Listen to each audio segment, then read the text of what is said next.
Ну что, всем по привету. Ну, наконец дождались. Вчера, 11 февраля, на портале миграционной службы официально было заявлено, что для украинских беженцев, тех, кто находится на временной защите, начиная с 13 февраля 2025 года, с 9 утра вы сможете подаваться на продление вашей временной защиты до 4 марта 2026 года.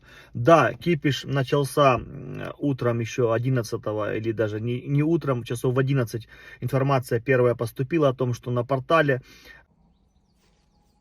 гигантская плотва с икрой, слабосоленая, жирненькая, полностью набитая икорочкой. Ограниченное количество. Ждем ваших заказов. Гляньте. Вот, перчатка, видите? Просто кайф. Ой-ой-ой-ой. Ой, класс.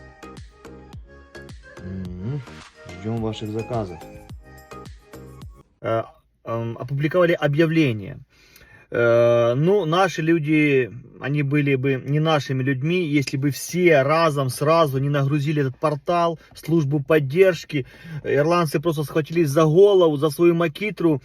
Боже мой, зачем мы это сделали заранее, да, потому что все ринулись. Ну, это было просто как объявление заранее, чтобы люди подготовили документы, все, что нужно для того, чтобы продлить эту прекрасную временную защиту еще на год. Но там была ошибка со стороны ирландцев. Они не указали, когда портал заработает. То есть люди сразу поняли это так, что можно уже сейчас подаваться. А потом буквально через часа 4 либо 5 добавили объявление о том, что с 13 февраля 2025 года с 9 утра будем принимать заявки. Обратно же это все, так знаете, плавающий такой перевод. Если у них что-то не получится, то возможно еще какие-то, да, откаты еще позже. Но пока есть дата 13 февраля. Многие зашли в портал, зарегистрировались и начали регистрироваться. Там нету пока temporary protection, нету вот этого, да, слота. Есть только временная, не временная, а международная защита. Нету временной защиты. И многие начали клацать, им потом предлагают оплатить 300 евро. Да-да-да. Кто не понимает, все вот эти ARP-карты, они платные. Все, как говорится, люди, у которых нету VIP доступа, как у украинцев, да, временная защита, то все не платят по 300 евро для продления вот этих вот просто пластиковых карт. То есть семья из 2 человек, 600 туда на базу. Если ребенку больше 16 лет, либо 16, еще плюсуем, это уже 900. Вот семья из 3 человек, 900, пожалуйста, оплатите, распишитесь. Все, готово. Кто не знает, то детям ARP-карта выдается только в 16 лет, ну и позже. То есть до 16 лет никаких ARP-карт не нужно. Ребенок просто находится на территории Ирландии со своим загранпаспортом и с желтым листом PPS номером. Следующий момент. Что же нужно, чтобы продлить эту прекрасную защиту на этом прекрасном, очаровательном изумрудном острове? Что же нам всем нужно сделать?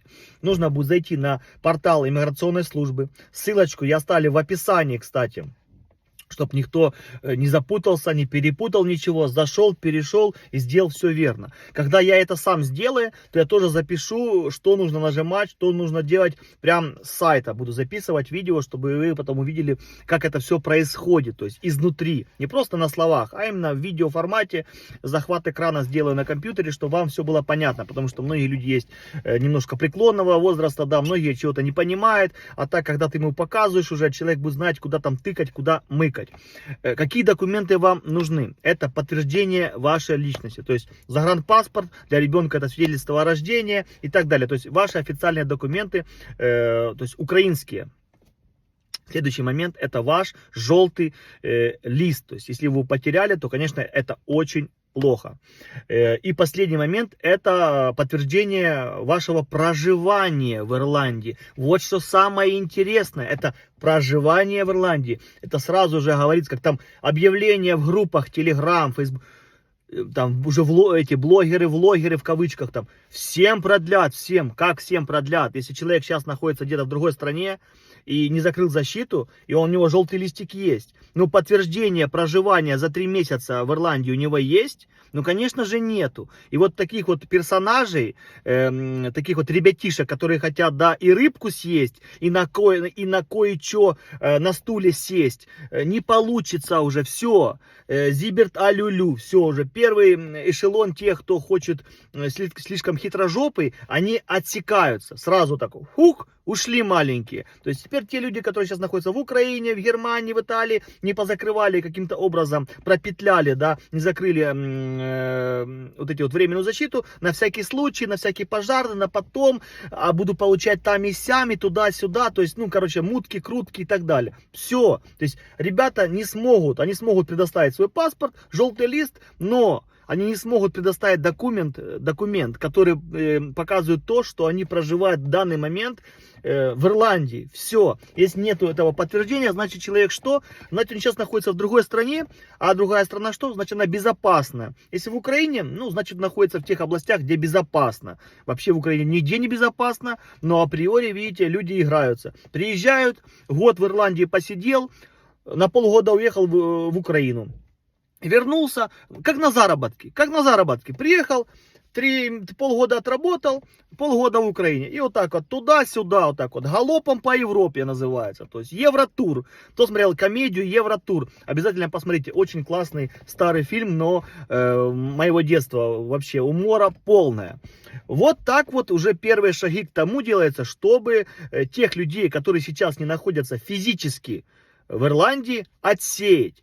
И не нужно утверждать, что всем все одобрят. Там таки написано дальше в этой статье внизу, что если что-то не так, вас могут даже попросить приехать на интервью в City West обратно.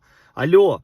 Это ребятки уже за это взялись конкретно. За себя, за свою семью я не волнуюсь. Мы снимаем сами жилье. У нас контракт. То есть подтверждение у нас есть. Так что мне волноваться и моей семье незачем. А вот тем людям, которые пытаются немножко наебаты систему, уже вы, конечно, выйдете из этого круга вон. Правильно это? Конечно же, да. Потому что пора уже хитрожопых людей все-таки отсеивать. Тех людей, которые хотят остаться искренне, по-настоящему, которые влюблены в Ирландию, которые приносят ей пользу и помощь, конечно, они останутся. Я думаю, Ирландия попробует сделать какой-то плавный переход. Будем смотреть. По программе ARP пока еще неизвестно. Слухи разные, играют, гуляются. Расследование, кстати, я хочу записать видео про ARP. Уже есть специальный даже email, куда можно скидывать о мошенничестве по ARP. То есть я сам уже думаю, может отправить пару вот таких имейлов, потому что я знаю лично, где немножко подкручивают, подверчивают немножко, ну, с законами играется. То есть не слишком мне это нравится. То есть я за то, чтобы жить по правилам, по закону. Так что, ребятки, ай-яй-яй, живите по правилам, и тогда карма у вас будет в порядке. Что, ждем завтра. Завтра наступит уже буквально через сколько там, сегодня у нас сейчас сколько, почти 12 дня, да. Ну вот немножко осталось еще. Полдня подождать, 9 утра, посмотрим, как они все это запустят в нормальном ключе, без глюков, потому что люди там нагрузили сайт, он даже логины не принимал, то есть они сделали так, что они просто закрыли сайт, чтобы вообще никто не мог зайти. Это не только украинцы не могли вчера зайти на сайт и создать там свой кабинет, нет, они полностью закрыли просто сайт, просто оставили оболочку и все, то есть чтобы не было именно входа, все просто оставили. То есть сейчас уже можно заходить, регистрироваться, я вам советую сейчас просто зайти, зарегистрироваться, подготовить все документы, если у вас их нету, сделать фото в хорошем качестве, либо отсканировать их, чтобы они были готовы у вас под рукой. Завтра, конечно, будет наплыв большой, я не знаю, если завтра будет все глючить, крючить, все будет печально, то тогда я, возможно, через пару дней это сделаю. Мне и моей семье волноваться, еще раз говорю, незачем, у нас все доказательства есть, пребывание, проживание в Ирландии. Так что онлайн-система запускается. Я думаю, это позитивные, хорошие новости. И обратно же хорошие новости в том, что людей, тех, которые пытаются обмануть систему, которые выехали и думают, что эта временная защита всегда будет за ними, в любой момент вернулся и играется. То Германия, то Ирландия, то Украина, то Италия, то Испания. Хватит. Нужно уже потихоньку, чтобы ты сам себе внутри, как говорится, и само государство уже, Евросоюз говорит, ребята, давайте уже конкретику, где вы собираетесь, кто где собирается оставаться. Польша, Чехия, Ирландия. В Украину, значит в Украину. То есть к тому веду, что пора определяться. И вот эти вот шаги всех стран, в том числе теперь и Ирландии, они говорят о том, что украинцы, мои любые друзья, пожалуйста, определяйтесь, где вы хотите начать свой новый путь, либо не начинать новый путь, просто вернуться в Украину, да, и жить по тем же правилам, в тех же городах. И, ну, кому, конечно, некуда возвращаться, это другой вопрос. Но я вообще говорю, да, нужно определяться ментально, что вы хотите. Остаться в той стране, в этой, будете ли вы что-то в ней делать, либо просто будете сидеть до последнего, до победного, пока метлой не погонят тех, кто лежал 3 года, а в конце 26-го будет 4 года просто на печи. Всегда на связи, держу в курсе.